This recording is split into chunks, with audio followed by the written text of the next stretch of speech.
좋은 아침입니다. 아침의 하나 뉴스 종합 비타민 아침의 매일경제 김은미입니다. 네, 제 목소리가 유달리 밝은 이유 맞습니다. 조금 전 파리에서 또 기분 좋은 소식이 들려왔는데 어떤 소식이냐? 이거죠. 김유진 선수 여자 태권도 57kg급 16년 만에 금메달을 땄습니다. 네, 어제에 이어 오늘도 또 다시 한번 태권도에서 금이 나왔습니다. 지금 현재 이 파리 올림픽 메달 순위를 좀 보면은요. 금 13개, 은 8개, 동 7개, 토탈 6위입니다. 근데 지금 금 13개가 지금까지의 이 역대 이 하계 올림픽 최다 금 타이 기록이에요. 같이 좀 볼까요? 지금 이거는 파리인 건데 그 전에 또 언제 2012년에 무려 12년 전이죠. 2012년 런던 올림픽 때 그리고 2008년 베이징 때 금 13개가 가장 많이 우리가 금을 땄었던 올림픽이었다. 근데 지금 현재 13개다. 어쩌면 13개를 넘어서 최다 기록을 세울 수도 있는 거 아니야? 라는 기대감이 몽글몽글 솟아오르는 아침입니다. 네. 사실 뭐 이 금, 은, 동 메달이 중요하지 않죠. 다만 이 금, 은, 동이라는 메달이 우리 선수들이 정말 열심히 한 어떤 산물인 것 같아서 저희가 좀 더 말씀을 드리는 겁니다만 하지만 금, 은, 동 메달 순위 상관없이 열심히 지금 파리에서 뛰고 있는 우리 선수들 다 모든 이 한마음으로 응원을 하고 있을 거다라는 말씀도 좀 같이 드립니다. 네. 그럼 본격적으로 일면에 좀 들어가 볼까요? 네, 첫 번째 기사 매일경제입니다. 집값 불붙자 그린벨트 해제 카드. 어제 부동산 대책이 발표가 됐습니다. 무엇이냐? 집값 불붙자 그린벨트 해제 카드가 나왔다는 건데 그린벨트 해제 이거 이명박 정부 때 나오고 다시 처음 나오는 거죠. 이명박 정부 때면 몇 년 전이야 하실 수 있는데 다음 기사 이어서 볼까요? 국민일보입니다. 12년 만에 서울 그린벨트 해제입니다. 이명박 정부 이후 처음으로 나온 그린벨트 해제 카드 12년 만이다. 이렇게 되면 6년 동안 42만 7천 가구가 공급이 된다라는 거죠. 그린벨트 해제한 그 자리에 집 지어서 공급량을 늘리겠다라는 얘기인 건데 한켠에선 일단 공급량을 늘리겠다라는 취지의 이번 88 부동산 대책을 보면서 글쎄 이게 건설 비용이 뛰어서 착공으로 이어지지 않는 게 문제인데 여기에 대한 직접적인 해답이 될 수 있는 거냐라는 얘기도 나오고 있습니다. 어제 나온 이 부동산 대책이 실질적으로 집값 안정에 효과가 있을 것이냐라는 점은 시장이 가장 먼저 반응을 하겠죠. 오늘 시장이 어떻게 반응하는가를 좀 같이 봐야 되지 않을까 하는 생각이 드네요. 다음 기사 보겠습니다. 한국일보입니다. 간호법, 부활화법, 이달 처리 합의. 여야정 협의체는 이견. 네, 저희가 요즘에 말씀을 드렸죠. 우리 국회가 달라졌어요. 일한다고 합니다. 이 기쁜 소식이에요라는 말씀을 드렸습니다. 그러면서 어제 말씀드린 게 전세 사기 특별법 관련해서 이달 안에 처리한다고 해요. 국토위에서 21일에 처리한대요. 라는 말씀을 드렸는데 더불어서 간호법, 부활화법도 정책위 의장들이 만나서 회의도 논의가 된 걸로 알려지고 있습니다. 이달 안에 뭔가 처리가 될 것 같다라는 얘기인 건데 다만 같이 좀 얘기가 나왔던 여야정 협의체는 되는 줄 알았는데 스무스하게 지금 흘러가는 줄 알았던 여야정 협의체도 이견을 나타내고 있다라는 거죠. 어디에서 이견이냐? 여당은 이거는 실무협의체다라고 얘기를 하는데 야당은 이거 윤 대통령이 직접 참여해야 되는 거 아니냐라고 얘기를 하고 있다는 겁니다. 여야정 협의체 이견 얘기까지 이 얘기 저희가 잠시 뒤에 대담으로 살짝 좀 짚어보겠습니다. 다음 기사 볼까요? 네, 경향입니다. 김경수, 조윤선 광복절 특사로 김경수 전 지사 사면 됐는데 사면은 됐는데 복권은 되지 않았죠. 네, 광복절 특사로 이번에 복권 명단에 포함이 됐다라는 겁니다. 네, 근데 김경수 지사가 복권이 된다는 얘기 야권의 대권 주자가 하나 더 늘어난다라는 얘기가 되는 거겠죠. 이렇게 되면 야권 지형이 바뀔 수도 있다라는 얘기가 그래서 같이 나옵니다. 이 얘기도 잠시 뒤에 대담으로 좀 짚어보겠습니다. 다음 기사 볼까요? 한겨레입니다. 네, 양심반에 괴롭다. 김건희 명품백 조사 권익위 국장 숨져. 네, 권익위의 국장이 자택에서 숨진 채 발견이 됐습니다. 근데 이 국장이 어떤 국장이었느냐? 김여사 이 명품백 사건도 그렇고요. 이재명 전 대표 헬기 이송 사건도 그렇고 지금 정치권에서 이른바 좀 논란이 되는 정치적인 이런 어떤 사건들에 대한 조사를 다 담당을 했었던 국장이었는데 숨진 채 발견이 됐다. 그럼 제목에 양심반에 괴롭다 이 얘기는 대체 누구 얘기냐? 이 얘기는 숨진 뒤에 곁에 있던 지인이 사실 생전에 이런 얘기를 했었습니다라고 얘기를 한 겁니다. 근데 이게 이 지인의 전원이 진짜인지 아닌지 죽은 자는 말이 없죠. 때문에 이후에 결국 남겨진 사람들의 이 발언의 진위 여부로 또다시 논쟁이 불붙지 않겠느냐라는 생각이 좀 듭니다. 다음 기사 볼까요? 동아일보입니다. 대북정찰 핵심 자산 백두 금강기술 털렸다. 백두 금강기술이 뭐냐? 이겁니다. 백두 정찰기와 금강정찰기. 정찰기 기술이 북한의 해킹에 털렸다라는 얘기인 거죠. 정찰기가 뭡니까? 이 북한을 감시하고 관리하는 어떻게 보면 귀, 눈이라고 할 수 있는 건데 관련해서 북한 해킹에 이게 털렸다라는 겁니다. 근데 보면 요즘에 자꾸 뭔가 이런 사안들이 자꾸 터져 나와요. 국정원이 해외 나가서 카드 쓰고 포인트까지 정립을 해서 들통이 나고요. 네. 군이 안가 이용을 민간인한테 허용을 하는 사안도 있었습니다. 안보 관련해서 계속 하나둘 터져 나오는 이런 얘기들이 그래서 이게 그냥 터지는 거냐. 하인리 법칙이라는 얘기가 있죠. 네. 큰 일이 하나 터지기 전에 야금야금 징후들이 사실상 발생을 한다라는 겁니다. 네. 우리가 지금 좀 염두에 둬야 될 법칙이 아닌가 하는 생각을 좀 해봅니다. 다음 사진 기사 볼까요? 네. 이 사진 누구냐? 네, 맞습니다. 우리 박태준 선수입니다. 어제 이 시각 우리 박태준 선수 금 땄어요 라고 말씀을 드렸었죠. 기뻤던 그 순간.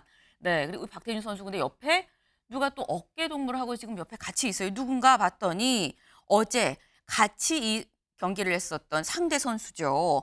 이 아제르바이잔의 가심 마흐메도프 선수입니다. 사실 어제 기권을 했었습니다. 왜?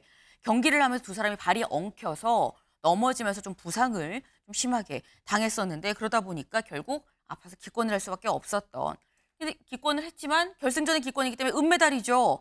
시상식에 오르는데 우리 박태준 선수가 같이 부축을 해주고 있는 바로 그런 모습입니다. 네. 우리가 참 밤잠을 설치면서 열심히 또 올림픽을 보는 이유가 물론 우리 선수들에 대한 응원도 응원입니다만 또 이런 모습을 보고자 우리가 이 올림픽을 보는 건 아닌가라는 생각도 좀 같이 드네요. 아침의 매일경제 뉴스 종합 비타민 언제나처럼 TV로 좀 크게 보시다가요. 궁금한 점 유튜브 댓글로 남겨주시면 같이 좀 얘기를 보겠습니다. 오늘 함께해 주실 분들 소개합니다. 안녕하세요.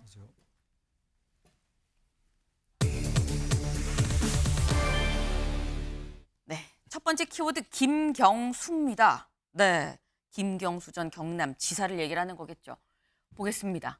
김경수 복권 더 무슨 말이 필요하냐라는 거겠죠. 딱 5글자 제목입니다.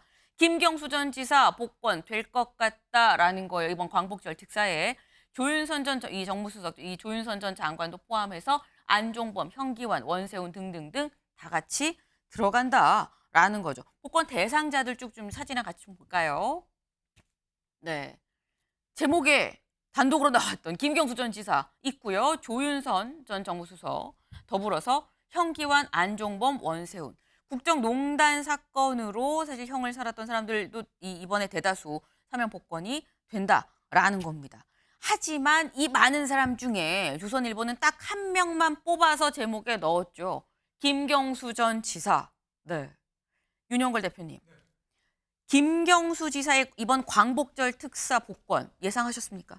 저는 어느 정도 뭐 예상을 했습니다. 예상했었다. 예, 작년 12월 말에도 성탄절 연말 연시 특사로 좀 검토가 됐었거든요. 네. 그때 이제 대통령실 쪽에서 나온 얘기가 타진해 보니까 민주당 쪽에서 좀 반응이 좀 없더라. 그래서 의외였다. 뭐 이런 얘기도 나와서 여권에서는 그동안에 지속적으로 뭐 검토를 해온 거 아닌가 뭐 이렇게 생각이 들어요.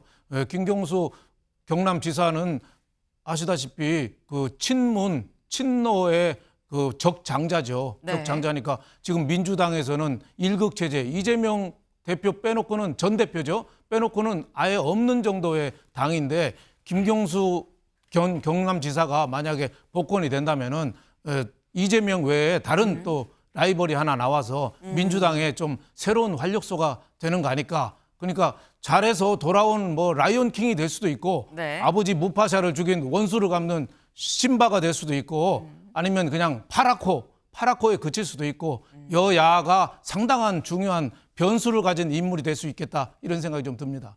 상당히 주요 인물이 될 수 있는 김경수 전 지사가 이제 복권을 한다. 아까 뭐 돌아온 라이온킹 말씀도 지금 하셨어요. 그만한 정도의 지금 이 주목을 받고 있다라는 거죠. 근데 지금 어느 정도는 사실 시기의 문제지 복권은 사실 된다라는 거 아니었냐라는 말씀이셨는데 근데 사실 이 부분에 대해선 요번은 또 아닌 거 아니야?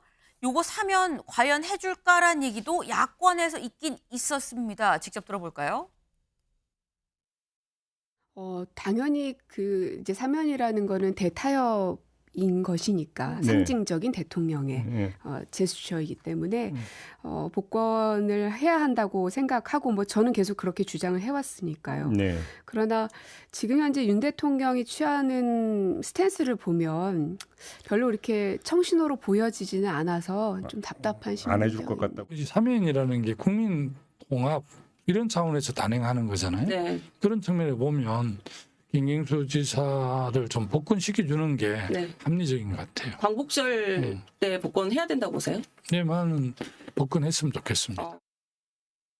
네, 지금 고민정 의원 그리고 김두관 후보의 얘기를 좀 들어봤는데 기본적으로 복권 사면이라는 것 자체가 사회적 대타협 이 사회적 대타협 아니겠냐? 국민 통합의 차원이다. 근데 이제 고민정 의원은 그래서 과연 할까 싶다라는 얘기를 했어요. 근데 지금 약간 가시화되는 좀 그런 느낌이 있습니다. 최창렬 교수님.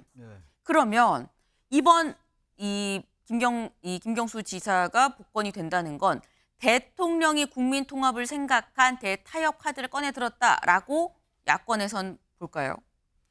야권은 뭐 다른 관점에서 보는 것 같아요. 다른 관점이다. 이제 야권의 시각은 김경수 전 지사를 복권하면 음. 피선거권이 이제 회복된단 말이죠. 지금 그쵸. 현재 2027년도 12월까지 피선거권이 박탈돼 있어요.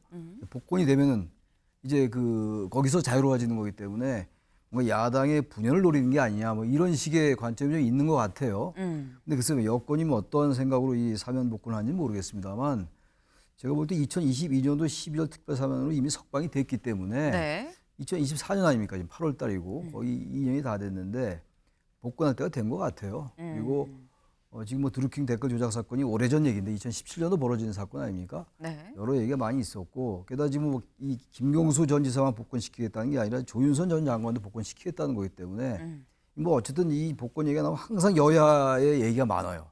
다 자신들의 입장에서 얘기를 하기 때문에 근데 아무튼 간에 해석은 오래된 정치인들이고 근데 여러 가지 이제 그 사회적 그리고 정치적인 논란을 많이 일으킨 일들인데 이쯤 되면 말이죠. 저는 뭐 여야 할 거 없이 조윤선 전 장관도 그렇고 김경수 전 지사도 그렇고 복권할 때가 됐다라고 해서 너무 여야 특히 야당이 김경수 전 지사에 대한 이 복권에 대해서 너무 과도하게 정치적 관점을 접근하지 않았으면 좋겠다라는 게 제 생각입니다.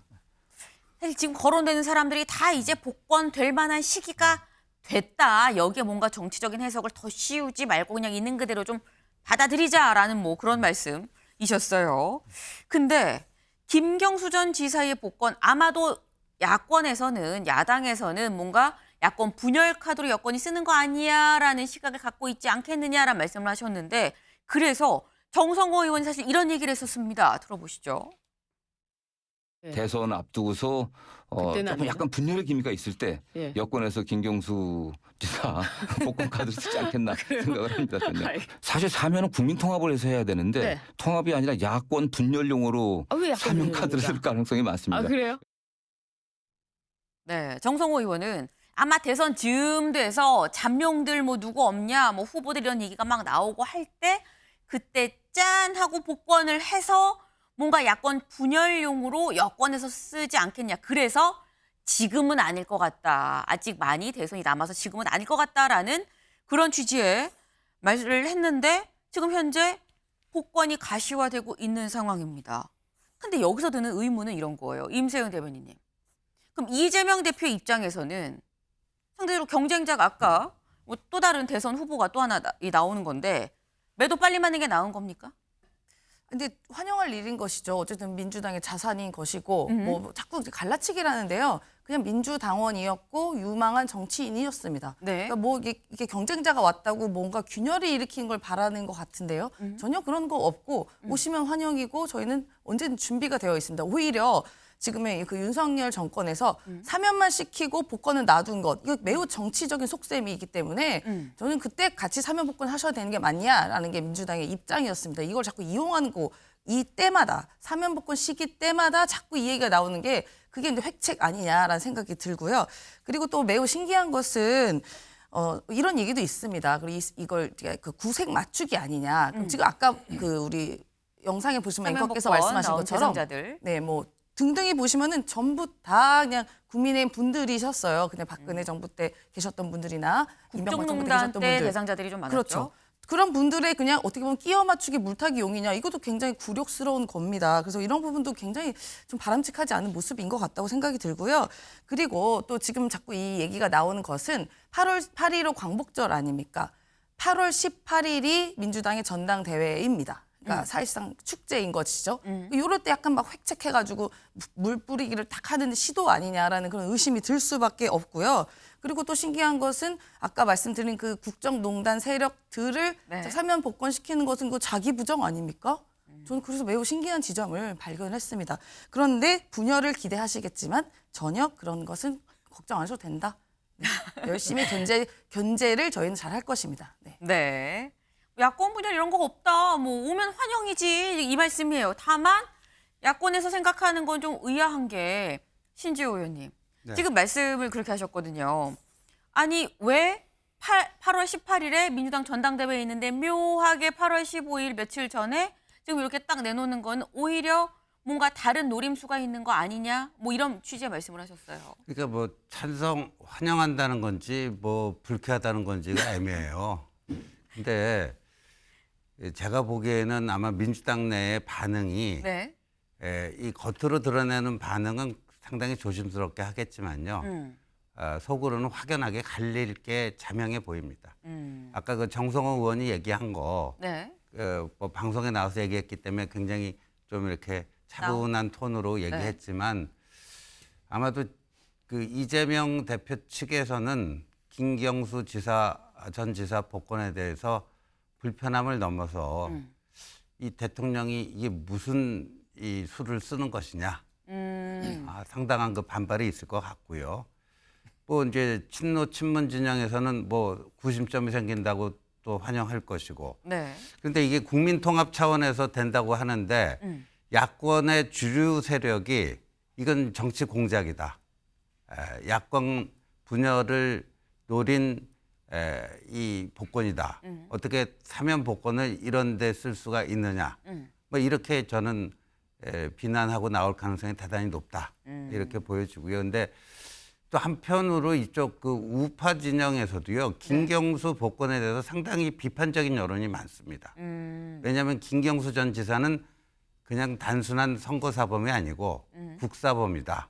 왜? 민주주의의 근간인 이 선거제도를 교란시키고 드루킹 댓글 공작, 엄청난 이 자유민주주의 기본 질서를 파괴하는 행위를 했는데 이제까지 거기에 대해서 단 한마디 유감 표시도 안 했어요.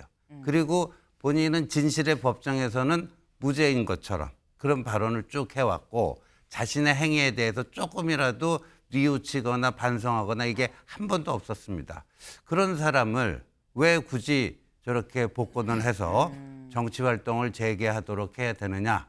또 이런 또 비판 여론이 있기 때문에 이 조치를 통해서 과연 국민 통합의 기운이 높아질지 네. 오히려 이게 새로운 분열의 씨앗이 될지 알 수 없는 상황이라고 봅니다. 네. 사실 많은 사람들이 궁금해하는 포인트가 바로 그 포인트입니다. 이번 복권 사면을 이 복권을 통해서 이게 국민 통합으로 여겨질 것이냐 아니면 야권 분열, 뭐 전반적인 여야의 또 분열, 또 다른 분열로 이어질 것이냐라는 점인 건데 일단 이 김 전 지사의 이 복권에 대해서 김두관 후보가 오늘 아침에 새벽에 일찍 SNS에 글을 올렸어요. 뭐라고 올렸느냐 같이 볼까요? 김경수 전 지사가 복권 대상이 된 걸 대환영합니다. 김경수 전 지사의 복권이 야권 분열의 노림수란 얘기는 적절치 않다고 생각합니다. 민주당의 다양성, 역동성을 살리고 회복하는 계기가 될 겁니다라고 얘기를 했습니다. 여기서 말하는 사실 민주당의 역동성 얘기, 뭔가 회복하는 얘기, 요 얘기는 김두관 후보가 지금 계속 이 당대표 경선을 하면서 꾸준하게 얘기를 하고 있는 바로 그 포인트죠. 그렇다고 하면 임세영 대변인님, 여기서 드는 생각은 이번 전당대회, 아까 말씀하셨어요. 18일 며칠 앞두고 그렇게 복권을 하는 건 노릴 수 있는 거 아니냐는 말씀하셨는데 이번 전당대회에 물론 어대명의 아성을 깨긴 어렵지만 김두관 후보의 지지가 올라갈까요? 어떻게 보십니까? 뭐 그건 판단하기 너무 어려운 일 같고요. 사실 선거 예측은 가장 어렵고 특히 당원 선거이기 때문에 뭐 영향은 있을 것이다? 아니 뭐 영향은 어느 정도 있을 수도 있겠죠. 근데 그거를 자꾸 노리는 것 같은데 사실 이게 김경수 우리 지사님이 네. 사면 복권에 대한 얘기가 이번뿐만이 아니에요. 근데 이번은 또 마침 전당대회랑 맞물리다 보니까 또 그리고 어떤 그 여론에선 자꾸 일극 체제니 뭐 이재명 대표 뭐 혼자 뭐 독재니라는 그런 이야기가 나오다 보니 오히려 더 부각이 되는 것 같은데요. 민주당은 항상 늘 의견이 같았습니다. 아니 그리고 김경수 지사님께서도 스스로도 아니 지금 이렇게 뭐 사면시키고 복권시키고 하는 것 자체가 굉장히 굴욕적이라는 식으로 대응을 또 하셨어요. 그래서 원래는 또 안 하시겠다고 거부를 했는데 그때 이제 윤석열 대통령이 이제 사면을 하신 거잖아요. 그래서 그 정도일 정도로 이게 크게 뭐 이걸로 분열이 된다라는 의견 자체가 저희는 크게 받아들여지는 문제가 아닙니다. 단지 이 지금의 시기 자체가 또 전당대회라는 그런 예민한 시기가 또 있고 또 지금 뭐 국민의힘이나 뭐 여러 그 다른 쪽에서는 이재명 대표 체제에 대한 여러 가지 흔들기들이 있기 때문에 자꾸 얘기가 나오는데 제가 알기로는요. 이재명 대표 전 대표와 김경수 전 지사님이 두 분 또 굉장히 각별한 사이입니다. 뭐 예전에 뭐 협의한 것도 많고 정책 협의 같은 거 굉장히 많이 했고 네. 두 분이 저는 제가 알기로는 각별한 사이입니다. 그래서 이걸 자꾸 갈라치기 하는 게 참 답답한 노릇입니다. 네, 뭐 시기가 그러니까 어쩔 수 없지만요. 그래서 제가 계속 얘기 드리는 게 분열을 기대하겠지만 그 기대는 그냥 접으시는 게 좋겠다. 말씀드립니다. 네. 김경수 전 지사로 인해서 이재명 대표 뭐 라이벌 이런 식으로 약간 보지 말아달라. 그냥 민주당의 큰 정치인이 한 명이 복권이 되고 우리는 환영할 일이다라는 뭐 그런 취지의 지금 말씀이에요. 일단 김경수 전 지사 복권이 되면 자꾸 뭐 갈라치지 말아라라고 말씀을 하셨는데 국민일보 기사를 좀 같이 볼까요? 국민일보는 이렇게 썼습니다. 김경수 복권 결정 민주 권력 구도 미묘한 균열. 미묘하게 균열이 권력 구도에 생기지 않겠느냐라는 겁니다. 왜? 하늘 아래 태양은 둘이 될 수가 없는데 결국 3년 뒤 대선에서 마지막 태양 하나가 누가 될 것이냐. 그럼 사실 이 얘기는 최청일 교수님. 그리고 이재명 대표의 경쟁자가 등장했기 때문에 권력 구도의 균열이 있을 수밖에 없는 거 아니냐라는 취지의 얘기 아닙니까? 그렇죠. 당연히 그렇죠. 그럼 민주당의 저런 시각이 만약 아까 정성호 의원은 영락없이 그런 이 입장에서 기조로 얘기를 하는 네. 것 같은데 글쎄요. 이재명 대표 전 대표죠. 지금 대표 후보인데 이분의 사법 리스크가 어떻게 될지를 알 수 없기 때문에 지금 그런 얘기들은 다 어떤 사법 리스크를 극복한다는 전제의 얘기예요. 이재명 대표 전 대표의 사법 리스크가 만약에 극복이 안 되면 이런 얘기는 다 무효입니다. 아무튼 이제 극복된다는 전제로 한다면 그러면 이재명 대표 혼자서 뭐 후보 추대됩니까? 그건 말이 안 되잖아요. 제1야당의 후보가 그런 일이 없었고 말이죠. 저는 그래서 이 야당 일각에서 자꾸 이걸 뭐 분열이다, 균열이다 이렇게 또 여권이 일부러 이렇게 시킨다. 이게 뭐 어차피 복권 시켜야 되지 않겠어요? 그리고 이게 지금 보세요. 2022년도 12월 이제 윤석열 정권 때 이제 복권이 네. 됐어요. 처음에 사면이 됐단 말이죠. 그러면. 그 당시 아예 사면시키지 말든가. 사면시켰으면 복권시키는 게 맞아요. 2년쯤 됐으니까. 근데 지금 또 하나 얘기가 8월 18일 날 앞두고 왜 복권시키냐. 이걸 8월 18일 전당대회를 하지 말든가. 그럼 뭐 사면을 8월 15일 크리스마스 이럴 때 하지 언제 갑자기 8월 1일 합니까? 말복에 합니까? 입추합니까? 초소에 합니까? 그러니까 그런 시각이 그 날짜가 8월 15일이잖아요. 네. 민주당에서 8월 18일 날로 전당대회 받아놓은 거기 때문에 저는 그런 관점은 맞지 않는 것 같고 왜 공교롭게 그 8.18 전당대회 앞두고 이렇게 복권시키느냐. 저는 그거는 너무 속 좁은 해석이라고 보고 네. 아무튼 간에 여권도 뭐 미필적 고의 같은 게 있겠죠. 김경수 지사 나와서 친문 친노와 이 지금 친명가의 뭐 대결 구도가 분명히 존재하는 거니까 네. 균열이 오는 것도 분명히 봐줄 수 있어요. 뭐 야당은 안 그럽니까? 지금 한동훈 제3자 특검에 대해서 약간 균열을 노린다 뭐 이런 시각도 또 있는 거 아니에요. 그건 정치가 다 그런 건데 중요한 거는 여야의 생각을 떠나가지고 이런 양반도 한번 저 대선에 하게끔 해야 되는 거 아니에요? 그리고 민주당으로서도 그래요. 어떻게 계속 이른바 일극치자라는 말도 많이 하는데 어떻게 이재명 대표 혼자만 가냐고요. 이런 후보들이 자꾸 나와서 역동적이고 좀 뭔가 움직이는 그런 쪽으로 가는 게 민주당으로서도 좋다라고 생각합니다. 이건 그러니까 어떻게 보면 관점에 따라서 민주당을 도와주는 것도 있어요. 도와주는 것일 수도. 보기에 따라서 말이죠. 꼭 그렇게 뭐 분열이 아니라 역동성을 증폭시켜서 민주당을 더 중도층의 지지를 만약에 관심 끄게 한다면 보기에 따라서는 오히려 민주당을 더 도와줄 수 있다라는 관점도 있기 때문에 네. 과도하게 한 가지 관점을 보지 말아달라 말씀 제가 드리는 겁니다. 네. 지금 김경수 전 지사가 온 게 뭐 야권 분열이 아니라 더 파이가 커지는 거 아니냐. 파이 더 키워서 민주당이 더 많이 먹을 수도 있는 거지. 득이 될 수도 있다. 뭐 그 말씀을 지금 하셨어요. 그리고 일단 국민들 입장에서는 선택지가 더 많아지는 게 좋은 상황 아니겠느냐라는 말씀이셨는데 다음 기사를 좀 볼까요?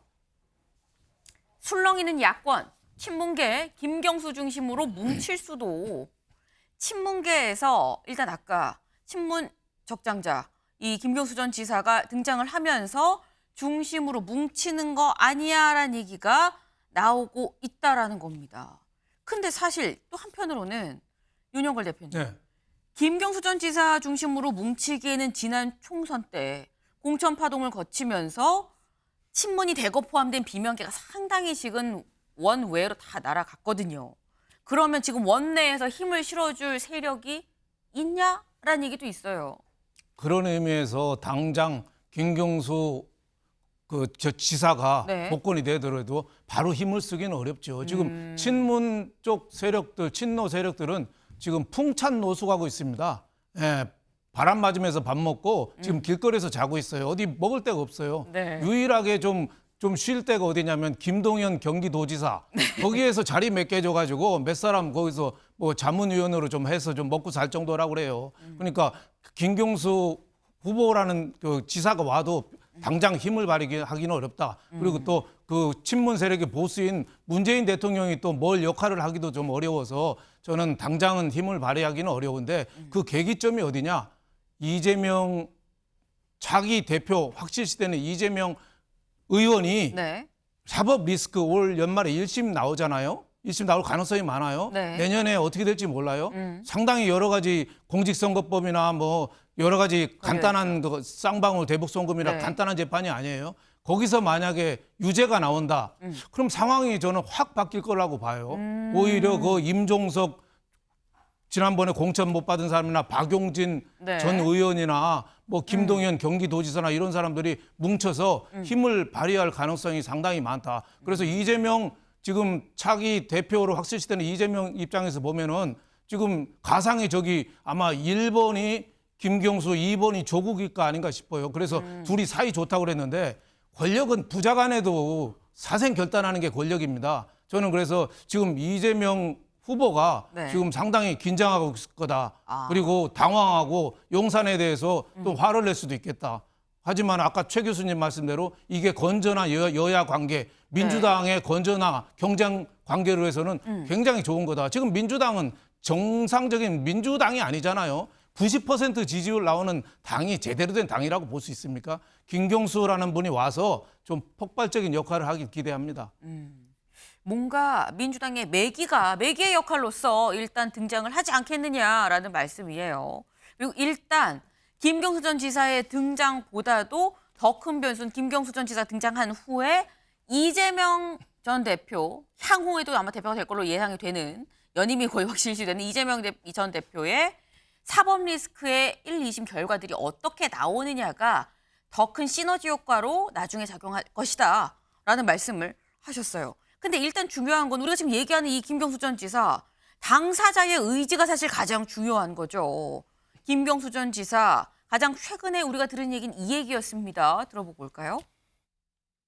정치는 국민들에게 희망을 주어야 하고 그리고 갈등의 조정자가 되어야 된다고 생각합니다. 과연 우리 정치가 그런 역할을 하고 있는가 하는 점에 대해서 정치인의 한 사람으로서 저도 깊이 성찰해야 되는 부분이 있다고 생각하고요. 오히려 그런 역할을 잘 해 나가고 있는 나라들을 좀 찾아보고 우리와 무엇이 다른지 그런 것들을 좀 깊이 있게 고민하고 연구해 보려고 생각하고 있습니다. 이번에 나가면 그리고 연말쯤에 아마 귀국하게 되지 않을까 싶습니다. 네.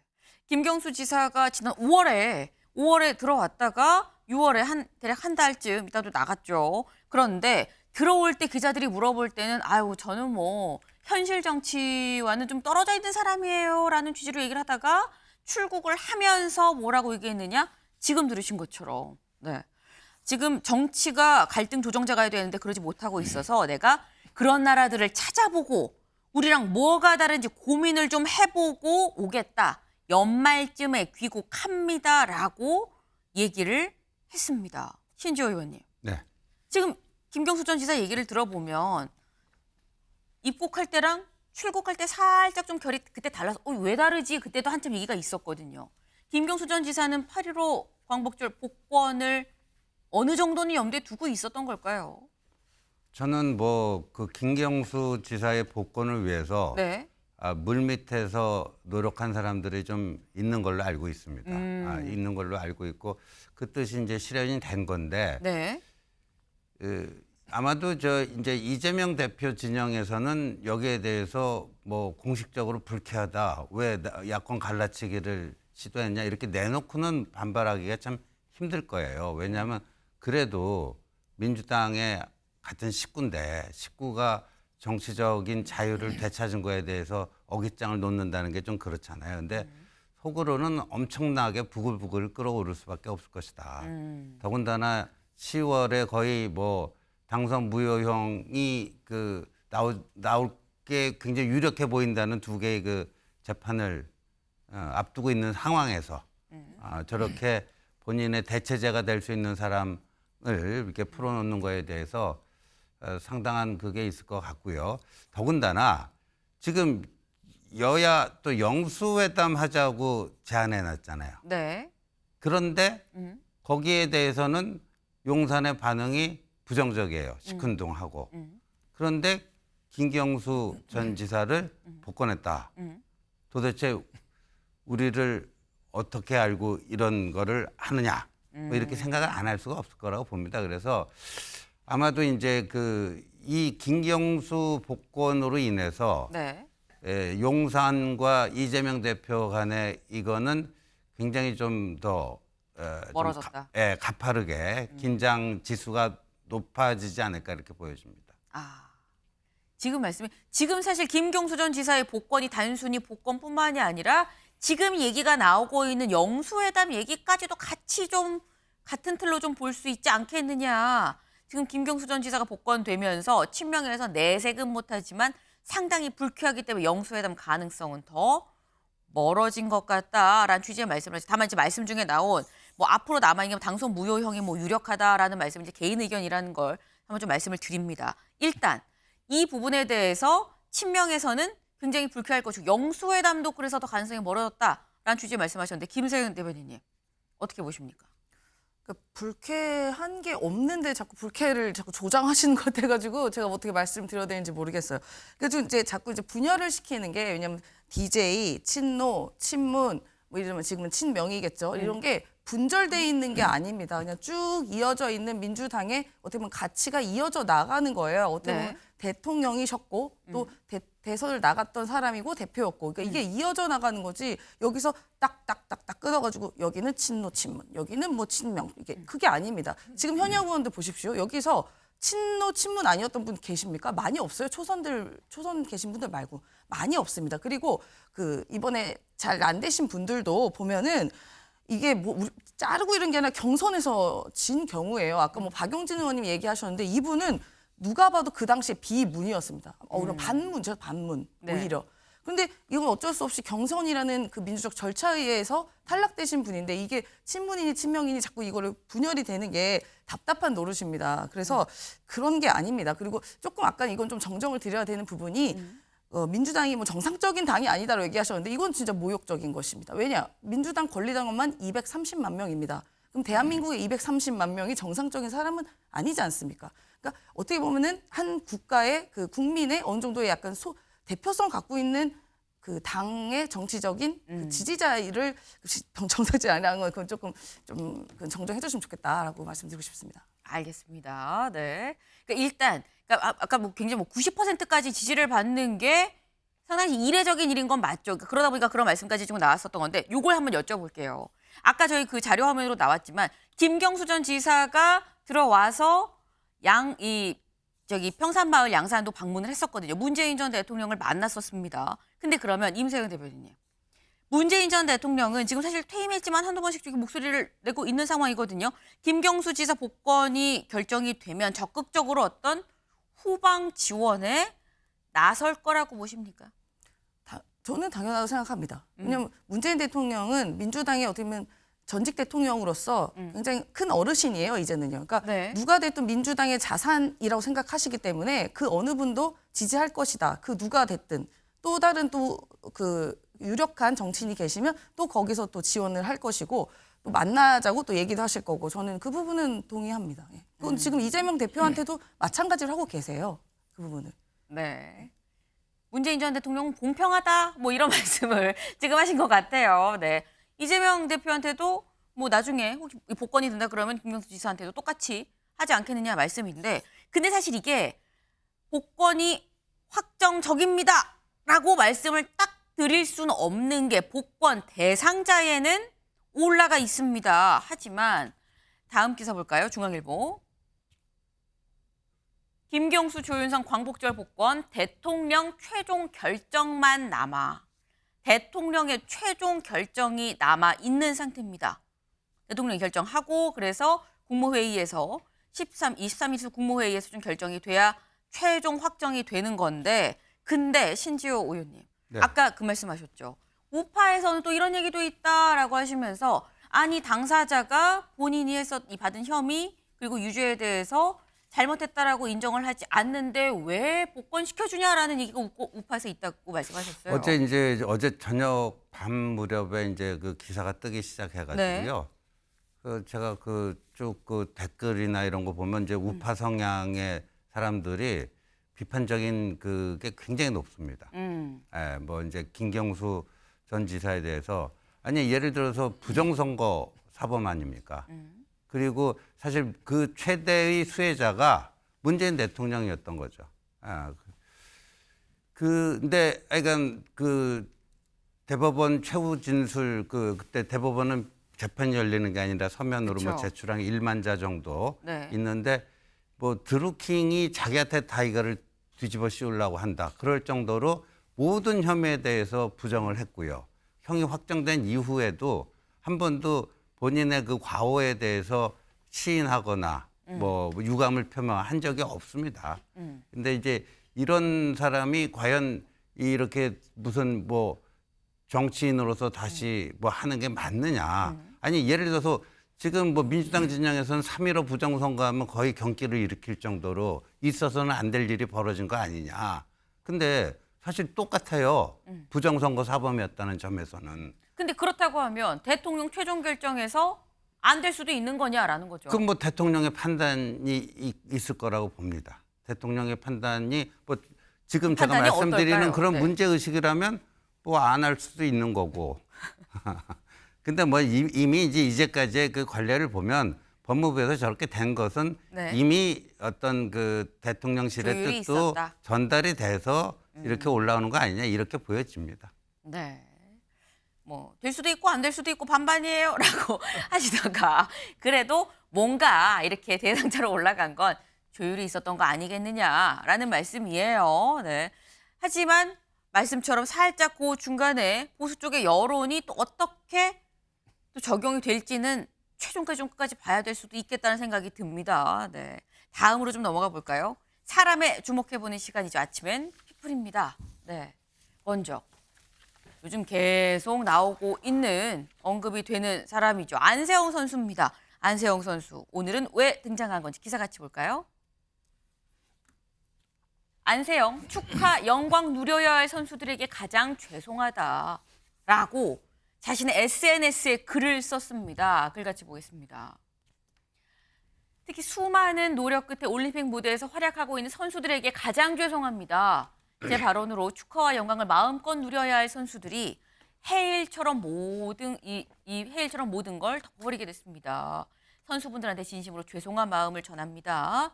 저의 생각과 입장은 올림픽 경기가 끝나고 모든 선수들이 충분히 축하를 받은 후에 말씀드리도록 하겠습니다라고 얘기를 했어요. 지금 이 글을 보면 윤영걸 대표님 네. 생각보다 좀 파장이 커서 안 선수도 좀 놀란 게 아닌가라는 생각이 좀 들긴 합니다. 일단 다른 선수들한테 좀 미안하다라고 하는 걸 보면 혹 같은 동료 선수들 사이에서 지금의 이런 뭐 해일처럼 이 모든 걸 다 덮어버리게는 이 상황에 대한 질타 아닌 질타도 있는 건가라는 생각도 들거든요. 저는 뭐 안세영 선수가 네. 상당히 성숙한 태도를 보였다고 봐요. 예, 저 할 일을 안 하고 저렇게 폭탄 선언한 게 아니잖아요. 금메달까지 따서 저 올여름 이 더운데 난 게 안세영, 신유빈, 그 김우진 네. 세 사람 때문에 올여름 났습니다. 그 무릎 부상하면서 처절하게 하는 거 보고 얼마나 시원하게 봤어요. 근데 믹스드 존에서 기자들한테 그 얘기할 때는 그동안은 게 쌓인 게 많았겠구나. 그래서 뭐 방수연 위원이 옛날에 금메달 배드민턴 따신 분이 그쵸. 뭐 시기 장소가 적절치 않아서 실망했다고 하는데 그 자리에서 얘기 안 했으면 다 잊혀집니다. 귀국에서 뭐 환영식 끝나고 나중에 얘기해야 신문에 1단 기사도 안 나요. 가장 임팩트 있게 얘기하고 또 성숙된 자세로 또 사과하고 나중에 자초지종을 밝히겠다. 저는 22세 안세영 선수가 참 우리나라 정치인들도 저랬으면 좋겠다. 할 거 얘기하고 또 사과하고 나중에 또 밝히자. 저런 태도가 얼마나 좋아 보이는지. 배드민턴 협회는 안세영 선수 귀국하자마자 1시간 후에 A4 용지 뭐 한 10장 정도 개인하고 조직하고 저 붙는 거예요. 저 배드민턴 협회가 저 국고 그 지원 받는 게 1년에 120억 정도 받아가지고 네. 임원진만 40명이래요. 축구협회보다 임원진이 저 많은데요. 저런 저가 뭐가 잘못된 지원이 있었는지 저런 거를 한번 저는 우리나라 체육계 비리 해소 차원에서 좀 한번 좀 감사나 좀 사정을 좀 해봤으면 좋겠다. 뭐 이런 생각이 들어요. 물론 뭐 안세영 선수 주장이 다 100% 옳다고는 할 수 없죠. 하지만은 금메달 따느라고 수고해서 저는 박수 쳐주고 싶고 네. 나중에 수습도 좀 깨끗하게 좀 마무리가 됐으면 좋겠습니다. 네. 일단 이런 얘기를 한다는 것 자체가 좀 성숙한 태도 아니겠느냐. 올림픽 끝나고 입장을 밝히겠다라고 얘기를 했다라는 거죠. 하지만 올림픽 끝나고 제 입장을 얘기하겠다라는 얘기인즉슨 끝나고서 분명히 짚을 건 짚고 넘어가겠습니다라는 얘기도 되는 겁니다. 근데 일단 끝나고 얘기를 하겠다라는 입장인 안세영 선수와 반면에 협회는 어제 또 이런 얘기한 게 또 나왔어요. 무슨 얘기를 했느냐 협회 쪽에서. 세계 1위라고 해도 특혜를 줄 수는 없다. 눈높이가 다른 것 같다. 안세영이 손흥민, 김연아의 기준이 맞춰진 거면 부족하다고 생각할 수밖에 없다라는 얘기를 같이 했습니다. 물론 특혜를 줄 수는 없는 문제죠. 그거는 뭐 다른 선수들과의 같이 이하는 이 조직의 상황에서 특혜를 줄 수는 없는 건데 비유를 또 이렇게 했어요.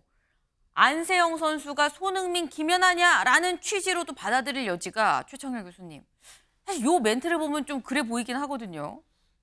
그 배드민턴 협회 내부의 일을 뭐 정확히 우리가 알 수는 없겠죠. 이제 문체부도 조사를 한다고 하니까. 네. 그리고 배드민턴 협회뿐만이 아니라 체육계 전반에 저런 문제가 있는 것 같아요. 항상 정도의 차이는 있습니다만 저런 유의 얘기가 가끔 많이 나왔다고요.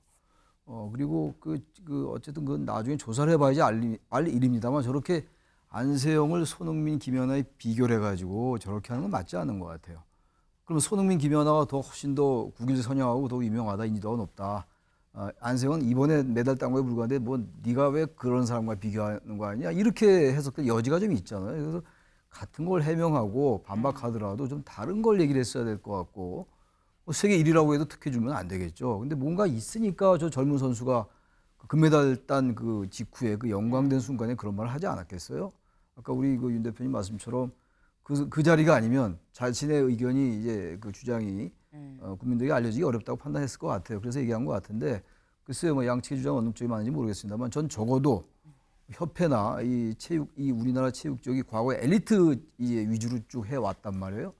그런 것들에 대한 구조조정이 필요할 것 같아요. 이제 우리나라도 거의 세계 올림픽의 10위권이 일상화되는 나라의 그룹에 속하고 있잖아요. 어쨌든 간에 네. 특정 종목에 치우치는 그런 아쉬움이 있습니다만 그런 나라가 여전히 과거에 우리가 좀 어려울 때 그때처럼 그냥 엘리트 체육 위주로 가면 안 될 것 같고 그런 것들의 연장 아닌가라는 생각이 들어서 협회 측이 저렇게 얘기할 건 아니라고 생각합니다. 네. 네. 그러니까 상황이 어떤지는 진상 조사를 해봐야 아는 거긴 하겠지만 일단 말이 아다르고 어다른데 안세영이 손흥민, 김연아 수준을 원하는 거면은 부족하다고 생각하겠지라는 취지의 이런 얘기는 좀 사태를 해결하자고 하기에는 부적절한 거 아니겠느냐. 일각에서도 그런 얘기도 하더라고요. 배드민턴계의 손흥민, 김연아가 안세영 아니냐라는 얘기도 하긴 합니다. 때문에 이 사안이 단순히 이렇게 약간 감정적으로 갈 건 아니지 않나라는 생각도 같이 해봅니다. 다음으로 가볼까요? 세 번째 인물, 두 번째 인물 누구냐? 김건희 여사입니다. 김건희 여사가 왜 등장한 것이냐? 같이 볼까요? 네. 이번에는 사진 기사입니다. 부산일보 오면이에요. 부산일보 오면에 이 기사가 실렸습니다. 여기는 윤 대통령의 내비 지금 해군을 간 것 같아요. 그리고 여기는 김건희 여사입니다. 김건희 여사가 어딘가를 지금 방문을 한 모습인 거죠. 여기가 어디냐? 부산입니다. 네. 김 여사는 부산에 있고요. 그리고 윤 대통령은 지금 진해 해군기지로 갔습니다. 제목이 따로 휴가 중이에요. 네. 지금 윤 대통령이 현재 휴가 중이죠. 근데 보시는 것처럼 김건희 여사는 지금 현재 부산에 있다. 부산에 저기만 가느냐? 아닙니다. 지금 지난 7일 어디 가는지 좀 같이 보겠습니다. 네. 근현대 역사관도 갔었고요. 뭐 흰여울 문화마을, 감천 문화마을 등등등 해서 굉장히 여러 약간 문화와 관련된 여러 곳을 좀 방문을 김 여사가 했다라는 거죠. 근데 방문한 날이 지난 7일입니다. 지난 7일 윤 대통령은 여기에 갔죠. 직접 보시죠.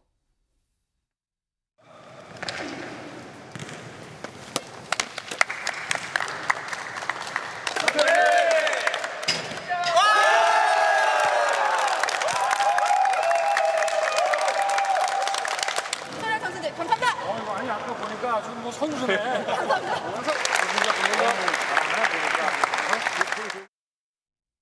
네. 지금 진해 해군기지에 가서 골 넣고 막 와 이렇게 화기애애한 그런 분위기요. 근데 다 좋은데 신지호 의원님 예. 약간 의아한 게 휴가라고 하면은 보통 가족들과 보내고 뭐 그러잖아요. 근데 왜 두 사람은 따로 다니는 겁니까?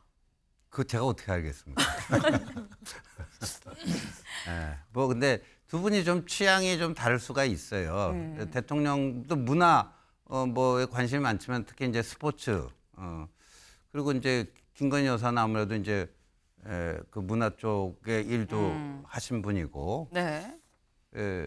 근데 왜 뭐 따로 갔는지가 이제 뉴스가 좀 되는 것 같아요. 예. 이례적이긴 하거든요. 예. 근데 뭐 저 통영하고 뭐 부산, 진해 뭐 이런 데는 뭐 그냥 뭐 한두 시간이면 차로 왔다 갔다 하는 곳이죠. 특별한 사유가 있는지는 모르겠지만 뭐 그럴 수도 있는 거 아니야라는 지금 그런 말씀인데 사실 7일만 두 사람이 따로 움직인 건 아닙니다. 지난 6일에 김건희 여사는 어딜 갔었느냐? 김건희 여사는 뭐 명란 브랜드 연구소, 뭐 명란젓, 뭐 명란을 사용해서 뭐 이렇게 하는 그런 연구소죠.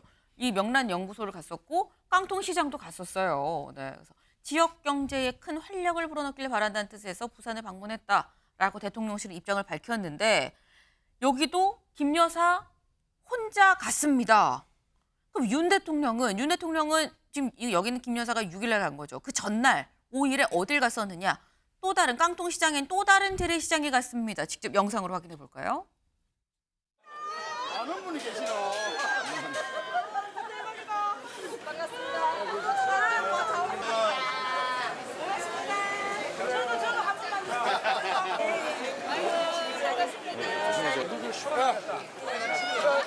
아버님 넘죠.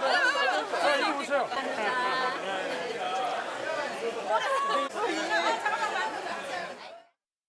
네.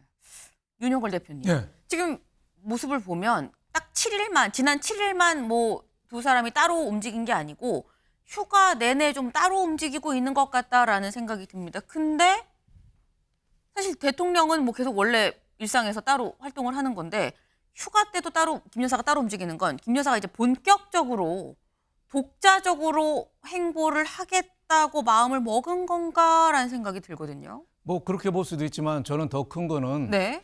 윤 대통령 지지율에 김건희 여사가 도움이 안 되는 거예요. 같이 다니면 지지율 오히려 대통령 지지율을 깎아먹는 그런 효과가 있는 거예요. 그래서 따로따로 이렇게 행동하는 게 오히려 윤 대통령이 혼자 다니니까 윤 대통령의 장점이 소탈하고 호탕한 거잖아요. 네. 저 군부대 가서 시장 가서 굉장히 모습이 좋잖아요. 오히려 같이 가면 또 그 얽매인 표정이나 이런 게 나올 건데 그래서 저는 뭐 궁여지책으로 한 것 같다 뭐 이런 생각이 들고 저는 뭐 김건희 여사도 영부인이니까 뭐 활동을 하는 건 좋은데 요 며칠 전에 그 박정희 대통령 유경수 여사 모셨던 비서관이 회고록 낸 거 있어요. 네. 그거 보면은 그때 유경수 여사는 인사 개입 절대 안 하고 검소해서 그 박근혜 그 영애가 딸이 하와이인가 어디 갈 때 유경수 여사 엄마가 직접 자기 옷을 잘라서 만들어줬대요. 예, 그리고 또 어려운 사람 있으면 민원 들어서 직접 해결해주고 그러니까 그런 정도로 좀 모델로 좀 삼아서 좀 자기 관리를 좀 하는 게 어떻겠느냐 좀 이런 생각이 들어요. 제2부속실이나 아무리 만들어야 소용없거든요. 지금 김건희 여사가 왜 중요하냐면 김건희 여사 때문에 윤 네. 대통령 지지율에 영향을 주고 윤 대통령 지지율에 영향을 받으니까 지난 총선도 영향을 받은 거 아니겠어요? 그러니까 지금 국민의 좀 싸늘한 눈초리 냉혹한 그런 판단 이런 거를 좀 더 이상 좀 흔들리지 않게 김건희 여사가 좀 더 처신에 좀 신중을 좀 기했으면 좋겠다 이런 말씀을 좀 드리고 싶습니다. 네. 지금 뭐 김건희 여사가 뭐 따로 여기 방문을 했다는 게 잘못했다는 건 아닙니다. 다만 그건 아니지만 노파심에 하시는 말씀이에요. 제2부속실도 이제 설치를 한다고 하니까 관련해서 뭔가 행보를 하고 할 때 좀 더 신경을 써서 뭔가 논란이 되지 않는 선으로 하면 좋겠다라는 말씀으로 좀 이해를 하시면 될 것 같습니다. 마지막으로 한 명 더 가볼까요? 마지막 누구냐? 혹시 합성 아니야? 라고 생각하실 수도 있는데 이재명 전 대표 맞습니다. 왜 총을 들었지 싶은데 이재명 전 대표 SNS에 사진이 하나 올라왔어요. 같이 볼까요? 이 사진입니다. 합성이 아니에요. 이재명 대표 직접 권총을 들고 사격을 하고 있는 모습입니다. 여기도 있고요. 각도 다르게 또 이렇게 찍은 것도 있고요. 굉장히 많은 사진이 SNS에 올라왔다라는 겁니다. 그리고 여기 해시태그를 봐야죠. 중요한 건 요즘은 다 해시태그로 얘기를 합니다. 네. 사격제명 더불어민주당 전당대회 명사수 출격 준비 완료. 올림픽 사격 국민 앞에 이재명 다시 뛰는 대한민국. 네. 이제 많은 해시태그들이 좀 달렸어요. 이거는 임세영 대변인님. 이 해시태그 해석 좀 해주세요. 네. 뭐 저 SNS 팀이 제가 아니어가지고 뭐 어떤 의도인지는 모르겠지만 그 지금 전당대회 때 네. 거기서 지금 최고위원 후보들과 당대표 후보들이 약간 그 당행 차원에서 약간 굿즈 같이 약간 저런 사진들을 지금 다 찍었어요 이번에 스튜디오에서. 저 이재명 대표만 전 대표만 찍은 게 아니라 다른 후보들도 이제 여러 가지 포즈로 이제 네. 찍었고 이제 그걸 SNS에 올리신 것 같은데요. 네. 최근에 그 김예지 선수 등으로 인해서 이제 사격이 또 굉장히 인기가 많았고 뭐 그런 부분을 아마도 이제 적용하신 것 같아요. 이제 올림픽에 워낙 관심이 많으니까 아마 그런 부분을 표현한 것 같고요. 아마도 이제 본인이 지금 당대표 후보이다 보니까 저거는 분명히 저는 당에서 시킨 거라고 생각이 듭니다. 다른 후보들도 있어요. 근데 다른 후보들도 계십니다. 그래서 이거는 저의 의미는 네. 정권 경제를 내가 제대로 하겠다. 민심 속으로 내가 사격을 던지겠다. 뭐 이렇게 제가 해석을 해봅니다. 네. 전당대회라서 좀 찍은 내용이고 전당대회에 포커싱을 맞춘 그런 메시지 아니겠느냐라는 말씀이에요. 근데 이 이재명 전 대표가 올린 요 글을 누가 펐느냐, 누가 퍼서 갖고 가냐. 진종호 의원이 자신의 SNS에 퍼갔어요. 그래서 이게 지금 보시는 것처럼 이렇게 이재명 대표의 사격 모습을 올리고 방탄국회 입법독주 의회장악 표적은 어디입니까? 샵 명사수는 명사수. 명사수는 명사수다. 신조 의원님 네. 해석해 주세요. 그 진정호 그 최고위원이요. 지난번 전당대회 때 저와 유사한 본인이 사격 금메달 뭐 4개 났단 근데 그 본인 그 사격하는 사진을 올렸어요. 올렸죠. 근데 거기 사진 설명이 어떻게 돼 있냐면은 저는 내부 총질을 안 하겠습니다. 총구를 바깥으로 뭐 하겠습니다. 그 당시에 이제 그 저희 당 전당대회가 너무 이제 네거티브 흑탕 뭐 뜨거웠죠. 이 선거가 되다 보니까 내부 총질을 안 하겠다라는 거를 본인이 이제 사격하는 자세 사진을 올리면서 그렇게 얘기했는데 이재명 대표는 표적이 어딘지를 가리키지 않고 있잖아요. 가리키지 않고 있는데 그래서 아마 이제 저런 질문을 던진 게 아닌가 보여집니다. 네. 제가 딴 건 아닌데 제가 언뜻 지금 듣는 생각인데 정치인들 하다못해 지금 올림픽까지도 정치에 끌어들이고 있어요. 그러지 말았으면 좋겠어요 정말. 지금 올림픽 이제 사격 뭐 김혜지 선수 얘기 많이 하고 있고 네. 다른 선수 얘기도 우리가 많이 나눴잖아요. 근데 뭘 또 사격 그 지금 올림픽 만약 올림픽 지금 사격이 얘기 안 나왔으면 저런 포즈가 안 나왔을 가능성이 높아요. 진종호 최고도 그렇고 이재명 대표도 그렇고 뭐 그렇게 정치에 그것도 모자라서 또 스포츠까지 끌어들이냐. 제가 이 한 말씀 이제 남기고 가야 되겠습니다. 네. 오늘의 쓴소리 한마디. 올림픽도 정치에 끌어들이지 마라라는 게 오늘의 한마디였네요. 네. 다음 키워드 넘어가 보겠습니다. 하루 만에 무엇이 하루 만에라는 건지 같이 볼까요? 여야정 협의체 놓고 하루 만에 딴소리. 야, 영수회담 먼저. 조건 달지 말라. 네. 여야정 협의체, 요거 만든다고 합니다. 와, 이제 여야 드디어 일하는 것 같아요. 라는 말씀을 드렸는데 그게 어제였죠. 하루 만에 딴소리. 저희 방송 끝나고 어제 하루 동안 다른 얘기가 나왔다는 겁니다. 무슨 얘기가 나왔는지 직접 들어보시죠. 국민의힘의 원내 대표께서 재량과 자율 권한을 가지고 사실 일할 가능성이 얼마나 있는지 생각을 해보면 저는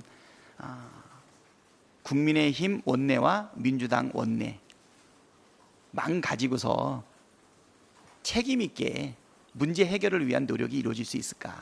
국정 운영에 절대 책임을 지고 있고 권한을 다 가지고 있는 대통령께서 함께 하셔야 의미가 있지 않나. 그래서 저희가 어저께 제안했던 첫 번째가 영수회담을 제안을 했죠.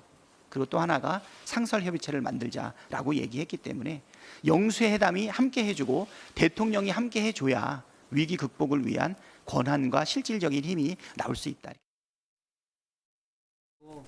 우리가 할 일은 해야 되고 우리가 통과시켜야 되는 법들을 정말 간절하게 기다리는 우리들의 국민들이 있습니다.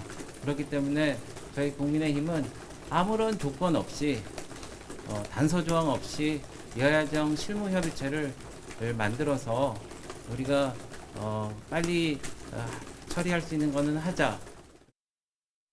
네. 일단 박찬대 직무대행의 얘기를 지금 들어보면 내가 그래서 얘기하지 않았느냐. 처음에 영수회담 먼저 얘기하고 그리고 두 번째로 여야정 협의체를 얘기했다라고 지금 얘기를 했거든요. 근데 그렇다고 한다면 임세현 대변인님. 민주당은 영수회담과 여야정 협의체가 같이 연계가 돼 있는 겁니까? 하나만은 안 되는 거예요?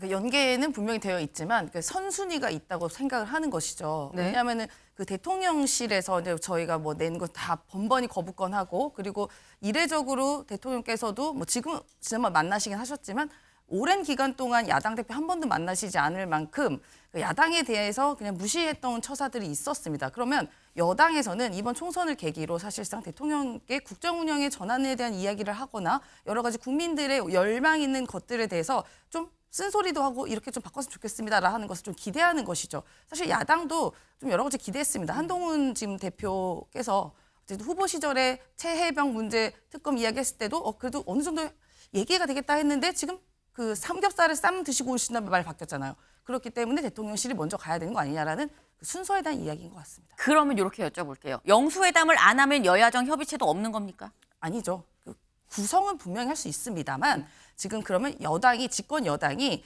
그 대통령실을 얘기할 수 있는 그러한 기능과 그만큼의 권력이 있냐에 대한 의문점을 저희는 제기를 하다 보니까 영수회담부터 해서 그러면은 먼저 좀 만나서 대통령의 의중을 좀 먼저 듣고 네. 뭐 설득할 건 설득하고 왜냐하면 대통령도 야당이 필요로 합니다. 왜냐 180석 이상이 넘는 이 제1당이기 때문에 대통령은 원하시는 뭐 이런 것도 제대로 못 하실 수 있어요. 야당의 협의가 분명히 필요하기 때문에 이런 부분도 사실 야당과 만나서 얘기할 수도 있는 것이고 그래서 약간 낙수 효과를 기대하는 게 아닌가 저는 그렇게 판단하고 있습니다.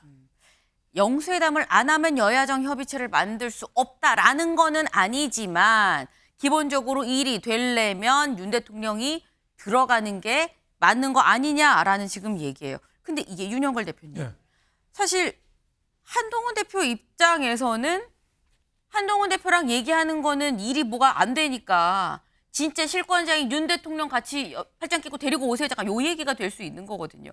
저는 그 야당이 저렇게 얘기하는 거는 진정성이 없다고 봐요. 정말 하려면은 당 대표끼리 우선 해야 되는데 지금 당 대표가 전당대회 중이라 없잖아요. 그럼 뭐 박찬대 원내대표라도 권한 대행이니까 네. 뭐 하든지 해야 되는데 대통령을 자꾸 끌어들이는 거는 대통령이 들어오면 어떻게 되겠어요? 대통령하고 얘기됐는데 한동훈 또 대표는 옆 앉잖아요. 그러면 자칫하면 또 당과 그 용산과의 또 갈등 또 이렇게 또 그 부각이 될 가능성이 있어요. 그래서 저는 여당과 그 대통령과의 갈라치기가 아니냐 뭐 이런 생각이 들어서 정말 진정성이 있다면은 대통령을 지금 끌어들일 때는 아니다. 당부터 국회부터 지금 정상화를 시켜야 된다. 그리고 여야 영수회담 자꾸 얘기하는데 네. 지금은 영수회담 얘기할 때가 아니죠. 민주당 당 대표가 결정이 안 돼 있잖아요. 사실상 이재명 대표라는 거하고 대표가 된 거하고는 8월 18일 날 돼야 결정이 되잖아요. 지금 뭐 박찬대 원내대표가 내가 하겠다면 모르겠는데 지금은 그 얘기 할 때가 아니다. 대통령 자꾸 끌어들여서 자꾸 대통령한테 부담을 씌우고 그 여당 내 갈등을 좀 유발하려는 그런 전략적인 차원 아닌가 저는 이렇게 생각했습니다. 네, 지금 여권 내 어떤 갈등을, 여권 내 분열을 좀 노리는 거 아니겠느냐라는 뭐 좀 그런 말씀을 지금 하셨어요. 근데 일단 관련해서 영수회담 얘기다 보니까 그럼 또 대통령실 입장도 사실 중요하죠. 국민일보 같이 볼까요? 여야 영수회담 입장 없다는 대통령실, 국회 정상화 우선, 대표 먼저 만나라? 네, 무슨 얘기냐? 보겠습니다. 대통령실 고위 관계자, 야당은 최상병 특검법을 발의하면서 대통령과 만나기도 하고 싶다는 것인데 당장 만나 뭘 어떻게 하겠다는 것이냐. 따라서 아무런 입장이 없다고 밝혔다. 다른 관계자는 모든 일엔 순서가 있다며 야당 대표의 파트너는 여당 대표이며 국회 정상화가 우선이다라고 말을 했다라는 겁니다. 최 교수님, 지금 대통령실에서는 최상병 특검법 발의하면서 영수회담 하자는 게 무슨 얘기야? 약간 이런 얘기예요. 일단 대표끼리 먼저 만나 뭐 이런 것 같습니다. 저 말은 일리가 있는 것 같아요. 저 상황이 아니라면 해병대원 특검법 얘기가 아니면 무조건 만날 수도 있어요. 제가 볼 때 뭐 지금 만나는 게 큰 의미는 없을 것 같은데 지난 4월에도 보셨잖아요. 4월달 1차 영수회담 때도. 근데 저 얘기는 맞는 게 맞다고 보는 게 대통령실은 어쨌든 제3자 추천 특검이건 다른 특검이건 일단 최상병 해병대원 특검에 대해서는 안 된다는 거거든요. 근데 지금 그런 것들을 이제 조율하기 위해서 만나야 되는 거 아니에요? 여야 영수라는 게 당 차원에서 잘 안 되니까 국가와 국가 간의 정상이 만나서 톱다운으로 결정을 하듯이 이재명 대통령과 이재명 대표가 만나서 결정하자는 게 여야 영수회담의 취지일 겁니다. 네. 이쪽 입법 강행만 계속 몰아가고 있고 이쪽은 계속 거부권, 제2호권 행사하니까 이걸 뭔가 우리를 풀어보자는 의미에서 여야 영수회담이 나오는 건데 지금 특검법은 완전히 반대하고 있는 거거든요. 저거를 지금 밀어붙이면서 어떻게 여야 영수회담을 합니까? 저 논리는 말이 되는데 또 하나가 여야정 협의체를 먼저 하는 게 좀 맞다고 봐요. 그런 다음에 그 대표끼리 만나고 그런 다음에 또 대통령과 만나면 되는 건데 지금 그게 전혀 안 된 상태에서 무조건 만난다? 그거는 뭐 대통령과 야당 대표가 만나는 걸 누가 반대하겠습니까? 뭐 만나서 뭘 하겠어요? 지금 워낙 지금 조율이 안 된 상태에서 저 상태에서 좀 만나는 게 의미가 없고 해병대원 특검에 대해서는 지금 한동훈 대표가 얘기했던 그 제3자 추천에 대해서도 여당도 뭔가 자꾸만 이 스탠스 취해 나가야 돼요. 그래야지 뭔가 이 고리가 될 수가 있죠.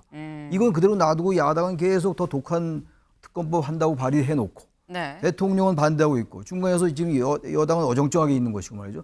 이 상태에서는 별로 의미가 없는 얘기들이다. 그래서 저런 의미에서 저는 대통령실 저 얘기가 일리가 있다고 생각합니다. 네. 일단 뭐 대통령실 입장, 야당 입장, 그리고 여당의 입장까지 제가 쭉 봤는데 분명한 건 그거죠. 어느 쪽이 뭐 맞다 틀리다 말할 수는 없습니다만 일단 분명한 건 여야정 협의체가 성사되기가 쉽지 않아 보인다. 영수회담 역시 갈 길이 멀어 보인다라는 거죠. 일단 이런 게 안 되더라도 지금 조마조마한 마음이 드는 건 전세사기 특별법, 간호법, 우리 처리해야 될 일들 많습니다. 부활화법 등등.